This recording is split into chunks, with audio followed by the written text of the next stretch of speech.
The honourable member for Dufferin-Caledon. The Prime Minister ran on elbows up, promising dollar-for-dollar tariffs on the U.S. and promising this would generate $20 billion in revenue. It turns out it was actually elbows down, and the Prime Minister broke his promise and secretly cancelled those tariffs. Now Trump is threatening 50% tariffs on Canadian steel, which will devastate Canada's steel industry and put thousands of steel workers out of their jobs. Can the Prime Minister look steel workers in the eye, tell them it wasn't actually elbows down, and how much money his tariffs will actually generate? The Honourable Minister of Finance. In this House and the Prime Minister, we will fight, Mr. Speaker, against these unjustified and illegal tariffs on Canadian steel and aluminium, Mr. Speaker. We're going to protect our workers and our industry, and the Minister of Industry already spoke about that over the weekend. And we're going to build a strong Canada, Mr. Speaker. We're going to build a Canada of tomorrow, a confident Canada, a prosperous Canada, a Canada that we can all be proud of, Mr. Speaker. The honourable member for Dufferin-Caledon. It doesn't matter which Liberal stands up to answer a question in this Parliament or last Parliament. They just actually never answer a question, Mr. Speaker. And it's not complicated. Elbows up was dollar-for-dollar tariffs. Has the Prime Minister already broken his promise to steelworkers, or was elbows up simply just fake news? And now we're facing the Trump tariffs, and steelworkers from coast to coast to coast are in serious jeopardy of losing their jobs. It's a simple question. How much money from these quote-unquote elbows-up tariffs have they generated? The Honourable Minister of Industry. There's a lot of anxiety across the country, particularly when it comes to the steel and aluminum sectors. That's why over the weekend I've been in contact with industry leaders as well as union leaders, and we will continue to make sure that we protect their jobs. In order to be in solution mode, Mr. Speaker, we will make sure that Canadian steel and aluminum is used in our major infrastructure projects.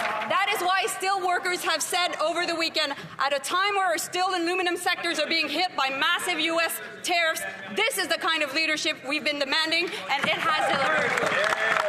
The honourable member for Kildonan St. Paul. To be clear, the Prime Minister promised elbows up against U.S. tariffs. He promised dollar-for-dollar counter tariffs. He promised it would generate $20 billion in revenue, but he broke those promises. He secretly dropped counter tariffs to effectively zero. He stopped fighting back against President Trump pretty early on, and now Trump is threatening to double tariffs on Canadian steel to 50%, a direct attack against our workers, their livelihoods, and the Canadian economy. So if the Prime Minister really is elbows up, if he's really fighting back, can he tell our steelworkers how many dollars have been collected in counter tariff revenue from the U.S.? How many dollars? What's the number, Mr. Speaker? The Honourable Minister of Industry. Thank you, Mr. Speaker. I would like to thank my colleague and congratulate her for the fact that she will be now my critic. So good news, looking forward to working with her. Indeed, the comments coming out of the White House are preoccupying. That being said, no executive order has been signed yet. So we take these comments very seriously, but we are working on all scenarios. That's why the Prime Minister is in Saskatoon meeting with the premiers of the provinces and territories, and that's also why we will make sure that we execute our plan, fight, protect, and build.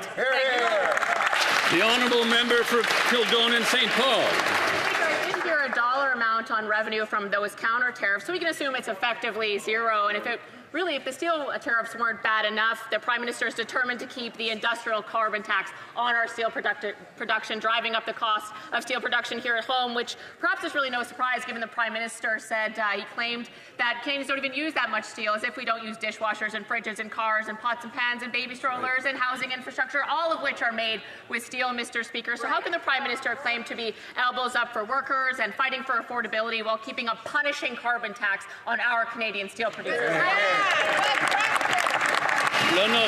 The Honourable Minister of Finance and National Revenue. We'll take no lesson from the Conservatives, Mr. Speaker. We have put in place as a country, as a nation, the largest counter tariff in our nation nation history, Mr. Speaker, to protect our workers in the steel industry, in the aluminum industry, in the forestry sector, in all the sectors of our economy, to defend our workers and our industry, Mr. Speaker. We should all in this room, in this House, stand proudly to defend Canadian workers, defend Canadian industry, and build Canada strong. That's Canadian, Mr. Speaker.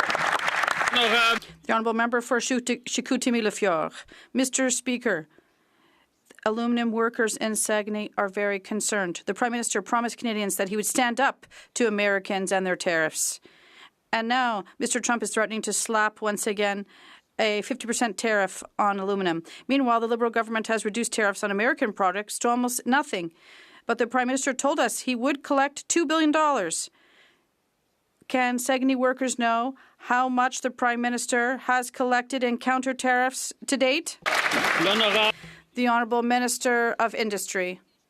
Listen, I understand the anxiety that my colleague has expressed, and this is throughout the aluminum sector, and that's why over the weekend I went to the Aluminum Summit Sunday evening in Montreal to meet with not only industry leaders, but also to talk with the union leaders. We're going to continue to support our aluminum sector in Quebec, and we're going to use aluminum and Quebec steel and Canadian steel in our infrastructure projects. We're going to create jobs, we're going to protect these workers, and we're going to be able to defend our country against this injustice from the White House. The honourable member for Chicoutimi-Le-Fjord. Mr. Speaker, many Canadians voted for this Prime Minister thinking he would stand up to Mr. Trump. But it didn't take long for him to remove the counter tariffs on American products. Then he said he would be more fiscally responsible, but he presented spending forecasts that even outstripped those of his predecessor. He talks like a conservative, but governs like Justin Trudeau. He says one thing and then does another. When will this Prime Minister stop talking out of both sides of his mouth? The Honourable Minister of Finance and National Revenue. I'm surprised to hear my colleagues' comments. He should be proud that our PM standing up to the President. We did not capitulate. We're standing up to defend workers in this industry. We know how important the aluminum industry is in Quebec. We know the expertise of our workers, and the best aluminum in the world is produced in Canada and Quebec, and we're going to continue to defend this industry and our workers and build a strong country together. The honourable member for Saint-Jean.